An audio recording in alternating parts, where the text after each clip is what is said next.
Welcome back to Small Caps. My name, once again, is Kerry Stevenson. And today I've asked Paul Williams, he's the CEO of AuKing Mining. That's AuKing, AuKing Mining. They've been busy at work since they listed in, I think, when did you list, Paul? I've forgotten. Was it June? Yeah, 15th of June we relisted, Kerry, yes. So not been listed very long, but certainly been getting on with it. And today's news was about some assay results, which we'll get onto in a minute. But I Sure. haven't spoken to you for quite some time. It was before the listing that you and I had a chat about who was AuKing and what you were going to do. And clearly you've been getting on with it. So before we get into today's announcement and results, which are pretty exciting, let's do a brief overview of the projects for our listeners that may not be aware of who AuKing are. The ASX code, ladies and gentlemen, is AKN. So over to you, Paul. Give us a bit of an overview first. Thanks, Kerry, and good to catch up again since it was early April when we spoke, and we were in the throes of a capital raising, and you were locked up. Yeah, all locked up, and we still managed to put it together. And so we raised the money, got all the shareholder approvals, and we secured relisting on the exchange the 15th of June. So, and look, and really from that day on, there really was no time to sit down and pat ourselves on the back and think this is great. We're straight into drilling preparations, and as you understand, it's over in Western Australia where our project is situated, in the northeastern corner. It's very competitive market at the moment, in terms of securing drilling rigs and other suppliers and personnel. So so look, it really wasn't an exercise where we're and head down and secure those opportunities, and we started drilling. Was the beginning of August. So we've actually had two drilling rigs, and we've still got two rigs there at the moment. There's an RC rig and a diamond drilling rig. So they've been working. Well, the diamond rig didn't start until sort of early September, but so RC drilling August, organising the team.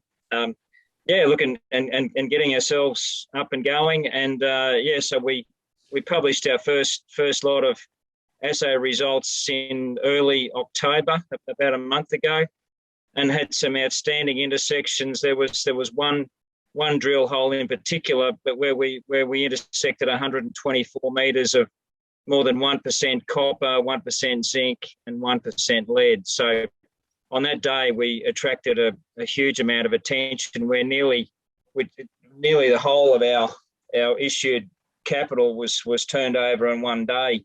So that was an interesting time, but very, very well received with that first batch of results.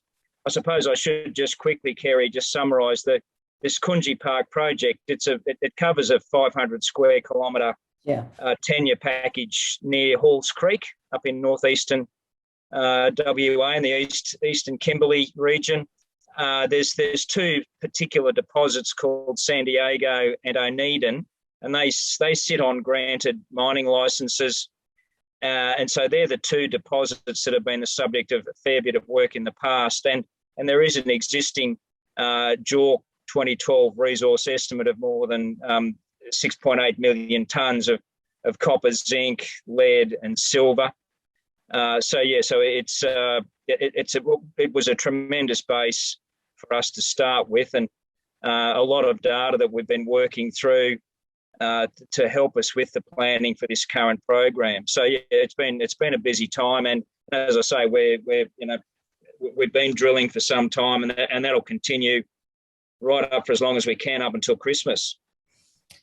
Let's talk about I want to talk about the first lot of assays and some of the numbers. You just mentioned a couple of them. How much drilling did you do? And then let's go into the second lot. But how much drilling was done in for the first lot? Yeah, so they were all focused at Oneiden, and they were nearer to the surface. So they were probably the deepest hole would have been 200 metres, Kerry. But I suppose there were a couple of interesting features with that, the results from those those holes. There was obviously the one hole that I just mentioned, but there were two others where there was also, more than 100 metres of continuous mineralisation reported in them.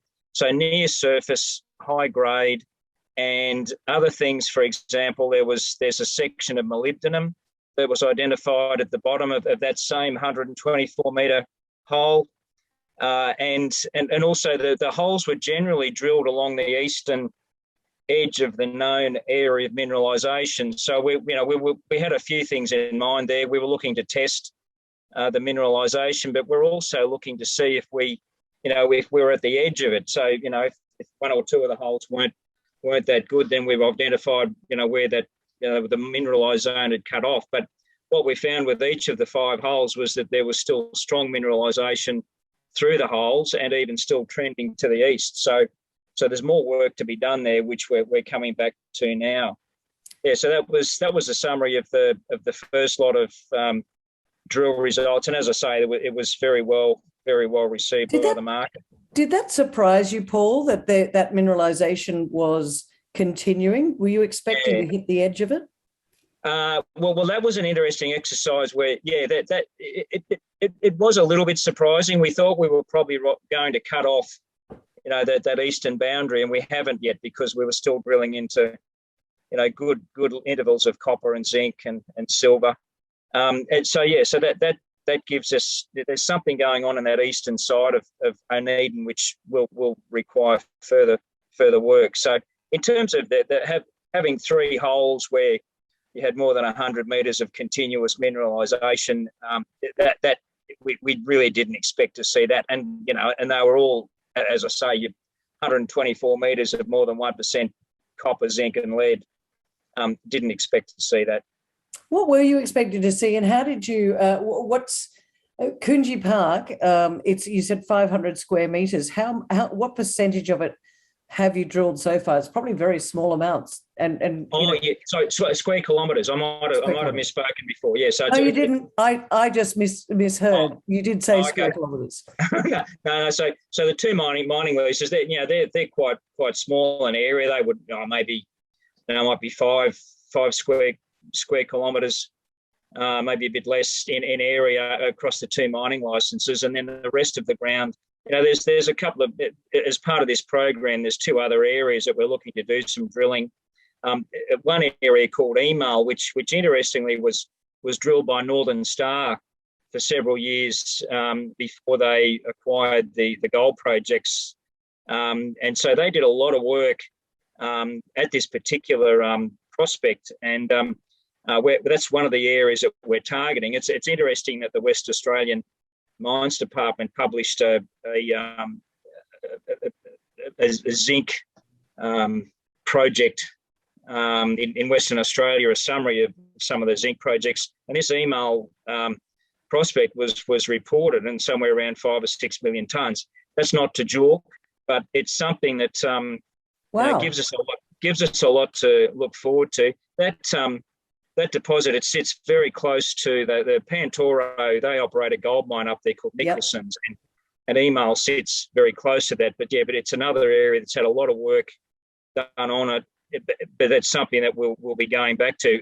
Admittedly, Northern Star, they focused on nearer to the surface, and we think there's a bit going on at depth. So there'll be some holes drilled there before the end of the year, and that's, I suppose, a lot of almost all of our focus on the drilling so far has been Oneida and Sandiego. But the Email could be another a real sleeper in this story that could come to life towards the end of the year when we get the results back. Absolutely. And did you say there's a Nonjoke resource up there at the moment? How big is that? Around 5 million tonnes. Okay. So and what sort of grade are we looking at? Well, with both copper and zinc in excess of 1%, and so it's an open pitable. But what's been identified so far, so that's been reported by the West Australian Mines Department. So that's something that we've certainly paying attention to and having a look at. But the drilling will give us a lot more certainty. We're looking to sort of drill 4 to 8 RC holes in that area.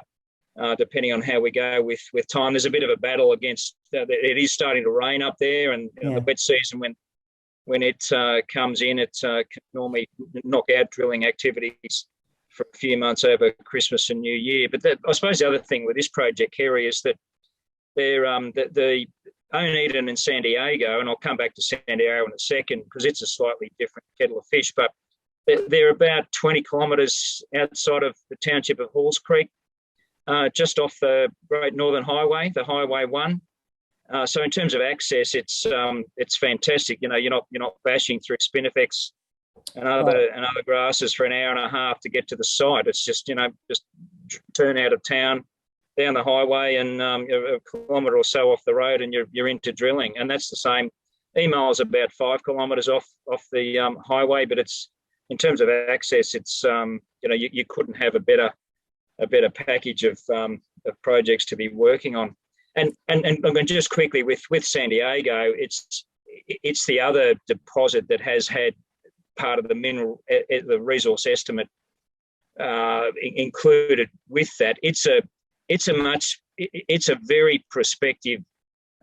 Already we know quite a lot about it, but it's very prospective at depth and along strike. And I'll come to that in a moment when we talk about some of the results that we reported earlier today, because that's the real money shot with this project. If we can get into significant and deeper sulfides, then copper and zinc in particular, then there's a lot to look forward to. Well, two great commodities there, copper and zinc, and as you just alluded to, the results out today. For those that may not have seen the announcement, let's go over that, because it was deeper drilling at Sandiego in comparison to Oneida. Is that correct?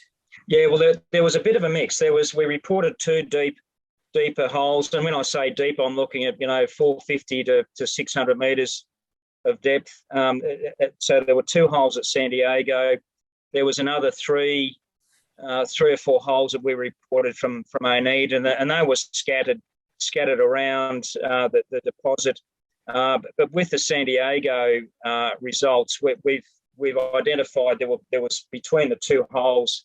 Well, they both had about 50 to 60 metres of sulfide-rich mineralisation, and with good grades of copper and zinc in those two intervals. So we've established at those depths, so somewhere ranging between 330 and 520 metres, there's mineralisation in that part of the deposit. So that's very exciting in terms of where, because part of the story is we're going deeper, but yeah, that's to establish a continuity of mineralisation from the previous drilling at depth really gives us a lot to look forward to with Sandiego.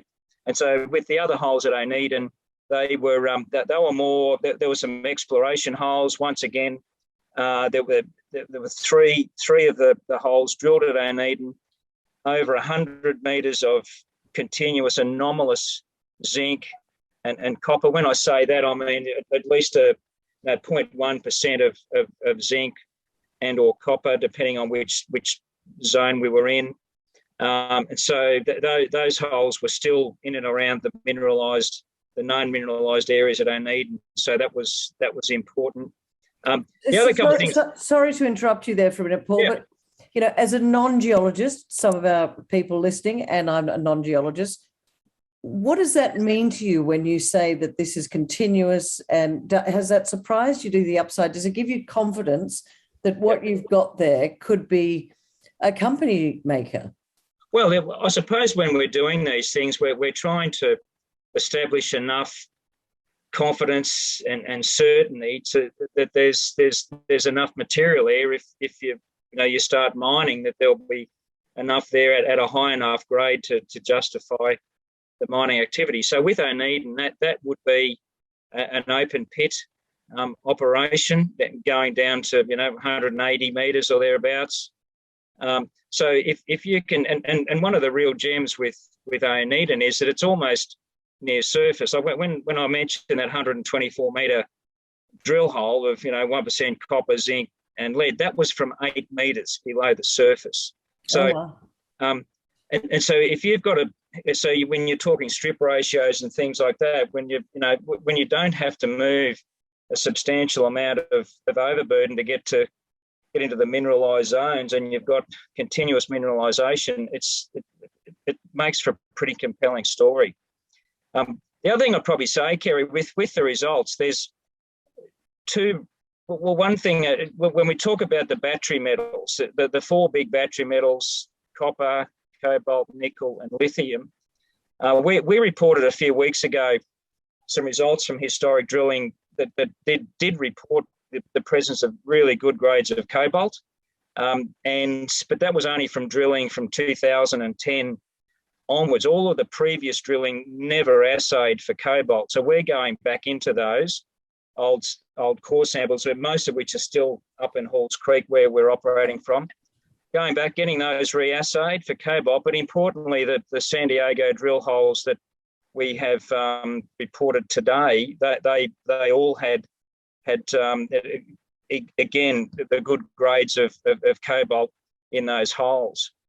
And look, and the final element about the drilling results that we reported today was we've discovered rare earth elements up there, and that's it's interesting because there's a few other operators in that Halls Creek region that are doing lots of good things in the rare earth space. But so we've identified it, and they were both with assays and also the portable XRF unit that we use. But that's detected different styles of rare earths. There's lanthanum, cerium, neodymium, and praseodymium is the other one, I think. So but, is that just a sniff of rare earths? And I'm going to be a bit blunt with you here, Paul. Yeah. Is it a sniff of rare earths? And rare earths actually is quite important at the moment. It's getting a lot of attention.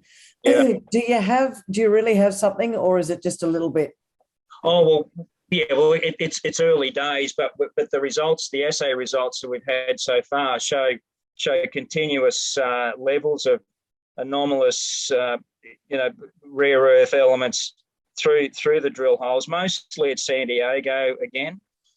So there's definitely more than just a sniff, but we're certainly, we'll need to, we went into this not really anticipating that part of the story to emerge. So that's something that we'll obviously be focusing on. But potentially when you think of it, it's not that surprising because there's other rare earth activities going on in the region.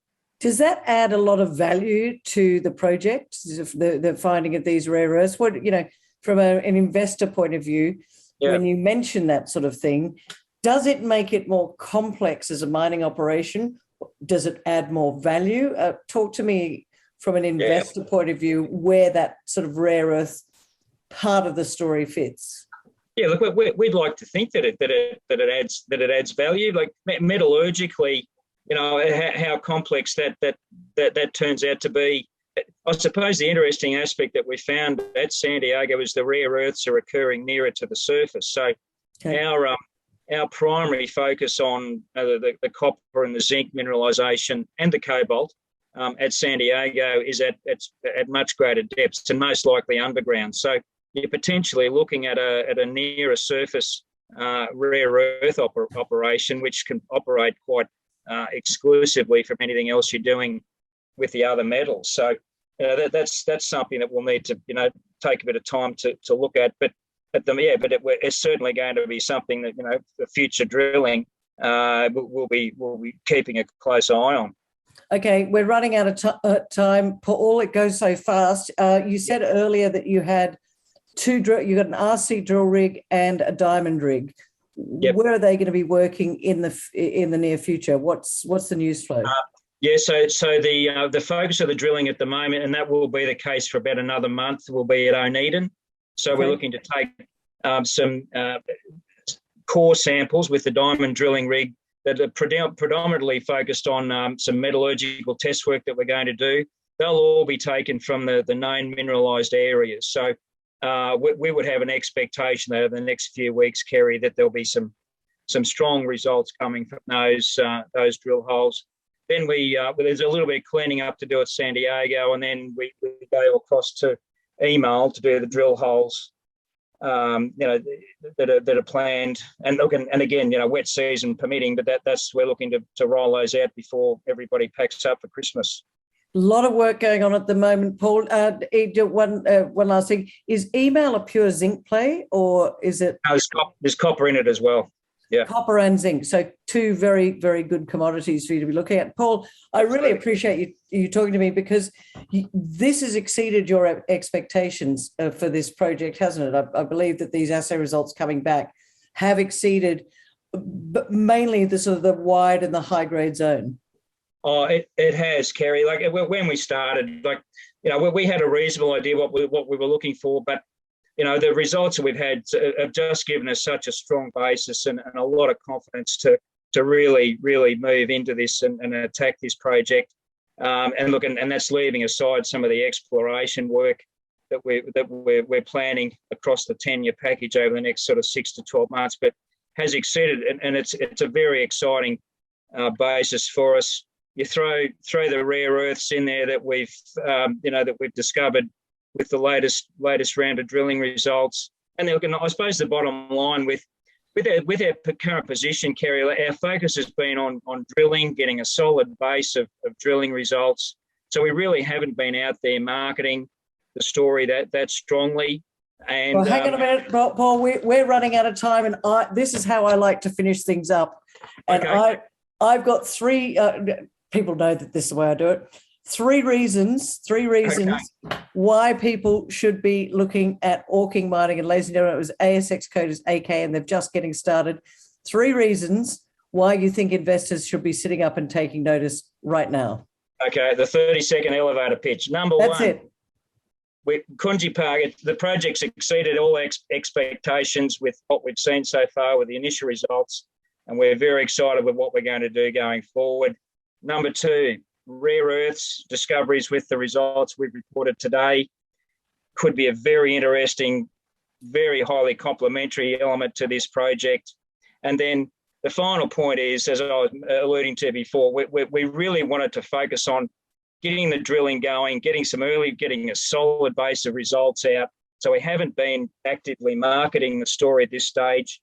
I'm up at Phil Dickinson's at Noosa next Wednesday doing my I'll see you there. Oh, terrific. Okay. No. Well, I'm there Wednesday afternoon. We're my first presentation since we've listed. So, yes, look, I think that's what we, having now got that base, so we're doing some, marketing and presentations. And look, and we think there's a lot more to go with this story. So, there you have it, ladies and gentlemen. If you want to see what's going on and hear the latest updates next week, Wednesday, what time are you presenting at the conference next Wednesday? At 2:30, I think, Kerry, thereabouts. I know that you can go online, and so for those that can't get to Noosa, you can go online and watch Paul's presentation at the Noosa Mining Conference. Just put in Noosa Mining Conference. I'm sure you'll find it. I will be there. I'll see you there, Paul. Be good to have a catch-up face-to-face, Paul. I know. How about that? How exciting. Thank you, Phil Dickinson, for putting I was about to say a party on for us, a conference on for us. Always looks after. He's a great guy, Phil. Yep. He is indeed. Thanks, Paul, for chatting to us on Small Caps, and I'll see you next week. Cheers, Kerry. Thank you.